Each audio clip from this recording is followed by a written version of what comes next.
राधे राधे दोस्तों, जय श्री कृष्णा। माँ सिद्धिदात्री की कथा। या देवी सर्वभूतेषु माँ सिद्धिदात्री रूपेण संस्थिता।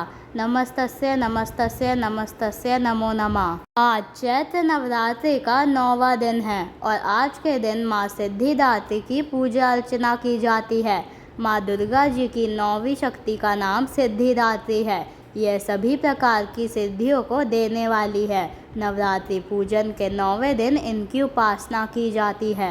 इस दिन शास्त्रीय विधि विधान और पूर्ण निष्ठा के साथ साधना करने वाले साधक को सभी सिद्धियों की प्राप्ति हो जाती है। सृष्टि में कुछ भी उसके लिए आगमय नहीं रह जाता है। पूर्ण ब्रह्मांड पर विजय प्राप्त करने की सामर्थ्य उसमें आ जाती है। मार्कंडेय पुराण के अनुसार अनिमा, महिमा, गरिमा, लघिमा, प्राप्ति, प्रकाम्य, ईशित्व और वशित्व ये 8 सिद्धियां होती हैं।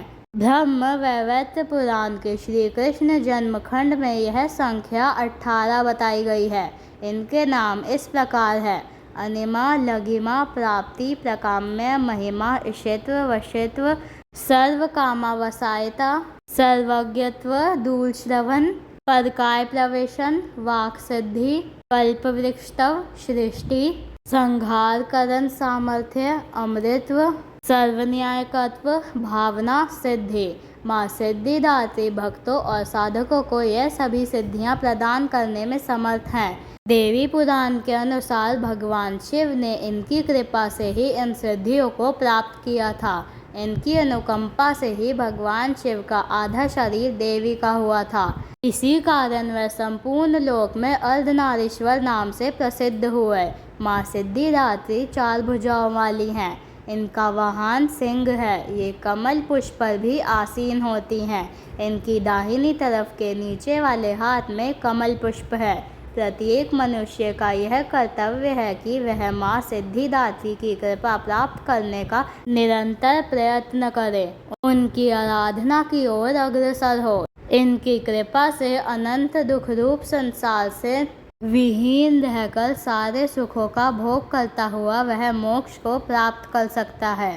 9 दुर्गाओं में माँ सिद्धिदात्री अंतिम है। अन्य 8 दुर्गाओं की पूजा उपासना शास्त्रीय विधि विधान के अनुसार करते हुए भक्त दुर्गा पूजा के 9वें दिन इनकी उपासना करते हैं। इन सिद्धिदात्री माँ की उपासना पूर्ण कर लेने के बाद भक्तों और साधकों की लौकिक तथा पारलौकिक सभी प्रकार की कामनाओं की पूर्ति होती है। सिद्धिदात्री माँ के कृपा पात्र भक्त के भीतर कोई ऐसी कामना शेष बचती ही नहीं है जिसे वह पूर्ण करना चाहे। वह सभी सांसारिक इच्छाओं आवश्यकताओं से ऊपर उठकर मानसिक रूप से माँ भगवती के दिव्य लोकों में विचरण करता हुआ उनके कृपा रस का पान करता हुआ विषय भोग शून्य हो जाता है।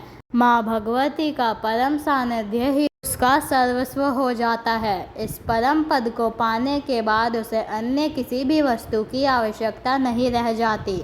माँ के चरणों का यह सानिध्य प्राप्त करने के लिए हमें निरंतर नियमनिष्ठ रहकर उनकी उपासना करनी चाहिए। माँ भगवती का स्मरण, ध्यान, पूजन हमें इस संसार की आसारता का बोध कराते हुए वास्तविक परम शांतिदायक अमृत पद की ओर ले जाने वाला है। इनकी आराधना से साधक को समस्त सिद्धियों नवनिधियों की प्राप्ति होती है।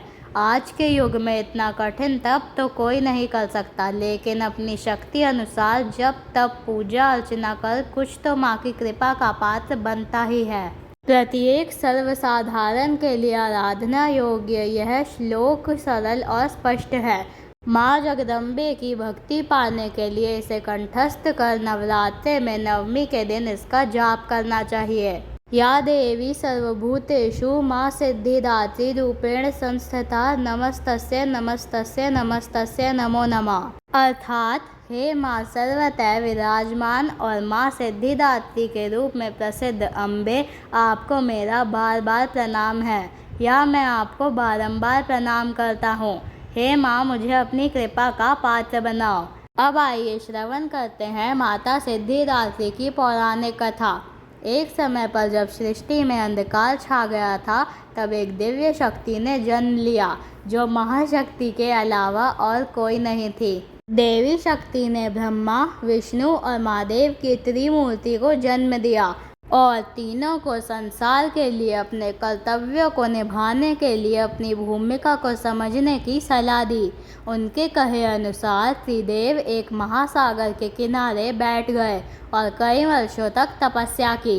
तब माँ देवी ने सिद्धिदात्री के रूप में उन्हें दर्शन दिए और तीनों को अपनी शक्तियों के रूप में पत्नियां दी, ताकि वह लोग उनकी मदद से सृष्टि रचना का कार्य कर सकें। धीरे धीरे सृष्टि में सब कुछ निर्माण हुआ।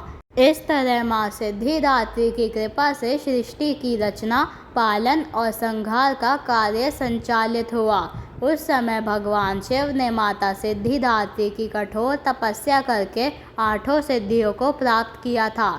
साथ ही माँ सिद्धिदात्री की कृपा से भगवान शिव का आधा शरीर देवी का हो गया और वह अर्धनारीश्वर कहलाए। माँ दुर्गा का यह अत्यंत शक्तिशाली स्वरूप है। इस ब्रह्मांड की शक्ति देवी दुर्गा है, जिन्होंने समय समय पर विभिन्न रूप धारण करके प्रकृति और सृष्टि के संरक्षण का कार्यभार संभाला।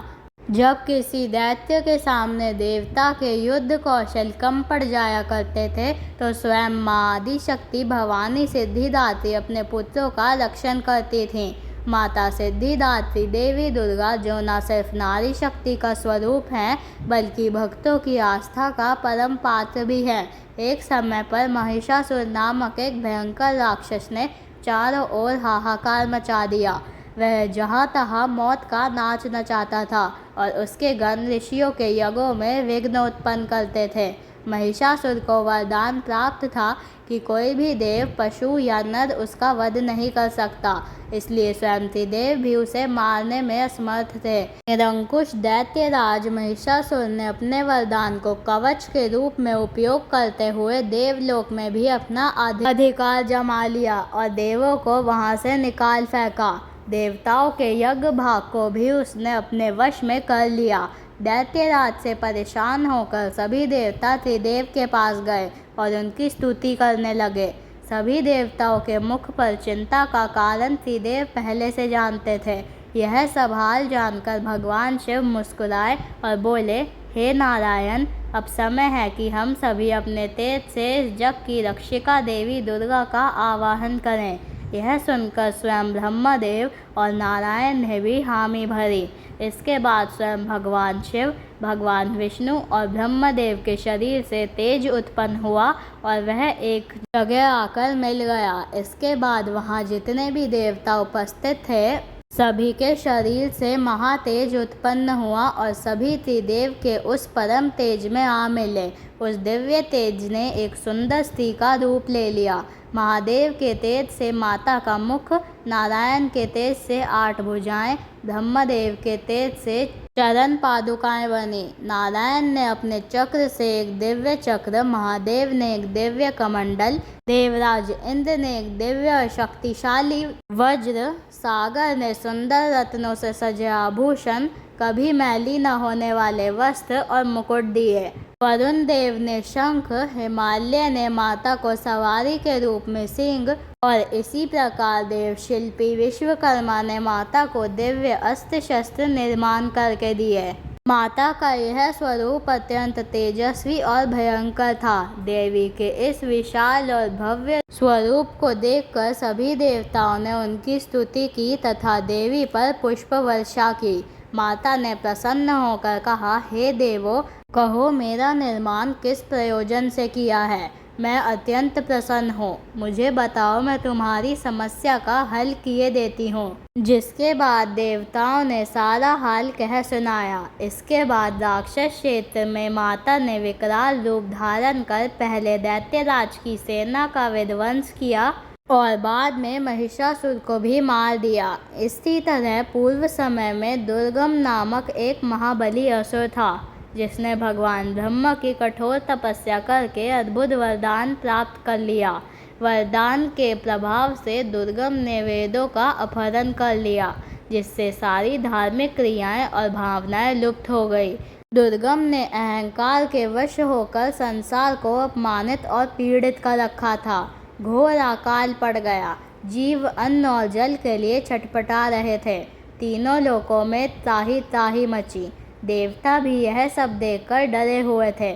सभी देवता माँ भवानी के शरण में गए और प्रार्थना करने लगे, हे माँ भवानी, हे माँ सिद्धिदात्री, आप असुरों का संहार करने वाली हैं। आपने शुंभ निशुंभ, चंड मुंड, कटप, महिषासुर आदि दैत्यों का वध कर हमारी रक्षा की है। हे माता, आपने हमें आशीर्वाद दिया था कि जब भी हम पर संकट आएगा आप हमारा उद्धार करेंगी। उसी प्रकार से हे भगवती, दुर्गम का वध कर हमारी रक्षा कीजिए। देवताओं की विनती से प्रसन्न होकर माँ भगवती ने जल की अनन्य धाराएं प्रवाहित कर चारों ओर जल ही जल प्रवाहित कर दिया।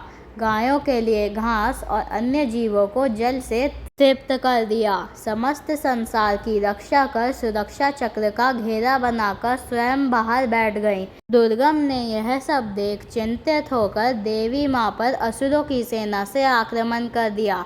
तभी माँ भगवती ने अस्त्र शस्त्र से सुसज्जित होकर विराट रूप धारण करके समस्त असुरों का वध किया और त्रिशूल से दुर्गम का वध कर संसार में धर्म की स्थापना की। दुर्गम का वध करने के कारण माँ भगवती इस संसार में दुर्गा के नाम से विख्यात हुई। नव दुर्गा में माँ सिद्धिदात्री अंतिम है। अन्य 8 दुर्गाओं की पूजा उपासना शास्त्रीय विधि विधान के अनुसार करते हुए भक्त दुर्गा पूजा के नवमी के दिन इनकी उपासना में प्रविष्ट होते हैं। इन सिद्धिदात्री माँ की उपासना पूर्ण कर लेने के बाद भक्तों और साधकों की लौकिक परलौकिक सभी प्रकार की कामनाओं की पूर्ति होती है। जय माँ दुर्गा। धन्यवाद। अगर आपको यह वीडियो पसंद आई है तो इस वीडियो को लाइक करें, मेरे चैनल को सब्सक्राइब करें और कमेंट बॉक्स में जय माता दुर्गा अवश्य लिखें। राधे राधे।